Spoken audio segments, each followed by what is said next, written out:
বাপরে, এগুলো করতে করতে পাগল হয়ে গেলাম। এখানে হাউস হেল্পরা নাকি ঘন্টার হিসাবে স্যালারি নেয়। এই যে আমার জামা।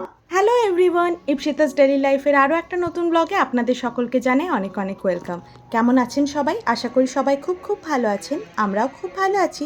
তো ইতালিতে আজ আমাদের এই বাড়িটায় শেষ দিন মানে আরামসে যে বসে থাকবো তার কোনো জো নেই, কারণ যেরকমভাবে অ্যাপার্টমেন্টটায় এসেছিলাম সেরকমভাবেই ছকছকে তকতকে করে অ্যাপার্টমেন্টটাকে আবার ফেরতও দিতে হবে। তো ইতালিতে আমরা এই সমস্ত কাজগুলোর জন্যই যদি একদিনের জন্য কোনো ডোমেস্টিক হেল্পার মানে যারা বাড়িতে কাজ করেন তাদের ডাকি, তো তারা কতটা চার্জ করবে একদিনে, তো সেটা শুনে মারাত্মক অবাক হয়েছিলাম। তো সেগুলো তো অ্যাফোর্ড করা একদমই সম্ভব নয়। তো চলুন, ভাবলাম আজকে যখন নিজেরাই ঝকঝকে তকতকে করে পরিষ্কার করে নেব, তো বাড়িটা পরিষ্কার করার সাথে সাথে আপনাদের সাথে শেয়ার করে নিই ইতালিতে বাড়িতে যারা কাজ করেন মানে ডোমেস্টিক হেল্পার যারা, তারা কেমন টাকা চার্জ করে। ওনারা নাকি ঘন্টায় হিসাবে চার্জ করে, শুনে তো আমার মাথায় হাত হয়েছিল। তো চলুন সেগুলোই আজকে এই ব্লগে শেয়ার করব। আশা করি ব্লগটা আপনাদের সবার খুব খুব ভালো লাগবে। তো ব্লগে আমার সাথে থাকার অনুরোধ রইল। তো বাড়ি পরিষ্কার করার কাজটা রান্নাঘর দিয়ে শুরু করলাম, কারণ আমাদের ভারতীয়রা তো রান্নাঘরেই আমাদের বেশ খানিকটা সময় চলে যায়, তো সেজন্য নোংরাও হয় খুব। আর এদিকে দিয়েছি কিছু জামা কাপড় কাচাকাচি করে নিতে, এগুলো সমস্ত কাচাকাচি করার পর ভরতে হবে ব্যাগে। তো আসি এবার স্যালারিতে। ইতালিতে যারা হাউস হেল্প আছেন তারা ঘন্টার হিসাবে চার্জ করেন। ঘন্টায় ধরুন 900 থেকে 1400 টাকা মতো তারা ঘন্টায় স্যালারি নেন। এবার ধরুন আপনারা পার উইক হিসাবে যদি ধরেন, ওনারা পার উইকে 40 ঘন্টার বেশি কিন্তু ওনাদের দিয়ে কাজ করানো যাবে না, সে বিষয়ে বেশ কঠিন কিছু নিয়ম আছে। আর এটা যদি মান্থলি স্যালারি হিসাবে ধরি, ওই 1,45,000 থেকে 2,15,20 মতো এরকম তারা চার্জ করেন। আর আমি ইনফরমেশনগুলো একটা বেসিক রিসার্চে থেকে বলছি, এগুলো কিন্তু জায়গা হিসাবে বদলায়। এখানে তো ঘষে ঘষে পরিষ্কার করতে করতে আমার হাল খারাপ। তো আমি ভাবছিলাম, এত পরিষ্কার করছি, নিজের বাড়ি না হয়ে যদি অন্যের বাড়ি হতো কতটাই না পেতাম। তো এরকমভাবে ওনারা চার্জ করেন। আর ওনাদের কিন্তু উইকলি 2টো ছুটি আপনাদের অবশ্যই দিতে হবে, সেক্ষেত্রেও কিন্তু বেশ কিছু নিয়ম আছে। রান্নাঘর পরিষ্কার করে বেশ ক্লান্ত হয়ে গেছিলাম, তো স্নান টান করে একটু শুয়ে গেছিলাম। তো সন্ধে হতেই আবার শুরু হয়ে গেছে আমাদের জিনিসপত্র গোছানো। মনেরটা প্রায় ডান। আর তার সাথে আমার পুচকু মিয়র পুচকু ট্রলি, এটা গোছাতে হবে। তো এক এক করে গোছাবো এখন। এই যে আমার জামা, যেগুলো সমস্ত মানে পরেছি আর রেখেছি, বাট এখন আমাকে একটু গুছিয়ে নিতে হবে।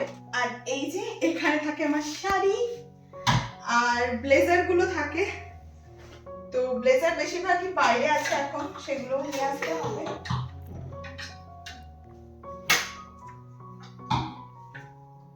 শাড়িগুলো নিয়েই আসা হয়েছে, একটাও পরা হয়নি এখনো, ভেবেছি দেখি পরবো। তো জামা কাপড়গুলো দেখে তো আপনাদের অনেকেরই মনে হবে যে খুব অপরিষ্কার হয়ে আছে, কিন্তু একটা 4 মাসের বাচ্চাকে সামলে বাড়ির সমস্ত কাজকর্ম সামলে আলমারি আর আমার গোছানো হয়ে উঠতো না। তো সেই জন্য আমি এবার ঠিক করেছি নতুন বাড়িতে গিয়ে ওটা একটু ভালোভাবে রাখার চেষ্টা করব। তো চলুন এবার আসি আমাদের মেন টপিকে। তো এতক্ষণ তো আমি আপনাদের সাথে শেয়ার করছিলাম যে ফুল টাইম যারা জব করে তাদের কেমন স্যালারি হয়। এবার আসি এখন যেমন আমার দরকার ছিল একদিনের জন্য, ধরুন এরকম যারা ক্লিনিং করতে আসবে তাদের কেমন স্যালারি হয়। তো এই ক্লিনিংগুলোর দুভাগে ভাগ থাকে, যেমন বেসিক ক্লিনিং আর একটা হয় ডিপ ক্লিনিং। তো বেসিক ক্লিন, ডিপ ক্লিন এগুলোরও আবার ভাগ থাকে বাড়ি অনুযায়ী হবে। যত বড় বাড়ি তত বেশি স্যালারি, যত ছোট বাড়ি তত কম। এগুলো তো ভীষণই বেসিক। তো বেসিক ক্লিনিং মানে হচ্ছে ধরুন আপনার একটু ঘর পরিষ্কার করে দেবে, কিচেনটা পরিষ্কার করে দিল, বাসন টাসন কিছু থাকলে সেগুলো ক্লিন করে দেবে। এরকম ক্লিনিংয়ের জন্য এখানে চার্জ নেয় 7,000, ওই 7,500 থেকে 11,000 মতো ছোট বাড়ির জন্য। আর যদি সেটা মিডিয়াম হয় সেক্ষেত্রে 10 থেকে 14,000 মতো নেবে, এটা বেসিক ক্লিনিংয়ে। কিন্তু আমাদের যেহেতু এখন ডিপ ক্লিনিং দরকার, তো ডিপ ক্লিনিংয়ের ক্ষেত্রে যদি ছোট বাড়ি হয় সেক্ষেত্রে ওই 11,000 থেকে 15,000 মতো নেবে। সারাদিনে তারা বেসিক একটা ক্লিন করে দেবে। সারাদিন অবশ্য কাজ করানো যাবে না, সেটাও তারা কিছু ঘন্টার মধ্যে সারবে, সেরকমভাবেই ওরা ক্লিন করবে। তো সেটাও তারপরে মিডিয়াম হাউসে ধরুন যদি আমরা ডিপ ক্লিনিং করাতে চাই সেক্ষেত্রে ওরা চার্জ করবে ওই 15 থেকে 20,000 মতো। তো এই রকমভাবে এখানে স্যালারিগুলো হয়। তো এটা যখন ভেবেছিলাম এখানে কয়েক ঘন্টা কাজ করে আমাদের কাছ থেকে, আমাদের যেহেতু মিডিয়াম হাউস, এখানে 15 থেকে 20,000 মতো নিয়ে নেবে, তখন আমার মনে হয়েছিল থাক বাবা, কোনো দরকার নেই, আমি একটু করে নেব, ওই টাকাটাই বরং আমি একটা ছোটোখাটো এখানেই আশেপাশে কোথাও ট্যুর করে নিতে পারবো, বা কোনো একটা জায়গায় সুন্দর রেস্টুরেন্টে গিয়ে খাবার টাবার খেয়ে নেব, এটা অনেক ভালো হবে। বাট এটা ভেবে একদমই ভুল করেছি, কারণ বাচ্চাকে নিয়ে এতটা ক্লিনিং করা, সমস্ত কিছু এত চাপ হয়ে গেছিলো না, একদম পারছিলাম না। তো একদম তো সুমনকে দেখলেনি, ও পরিষ্কার করলো শেষে ঘরটা। এখানে উপায়ও নেই, দুজন স্বামী স্ত্রী মিলে যদি কাজ না করা হয় তাহলে কিন্তু কাজ করা একদম ইম্পসিবল।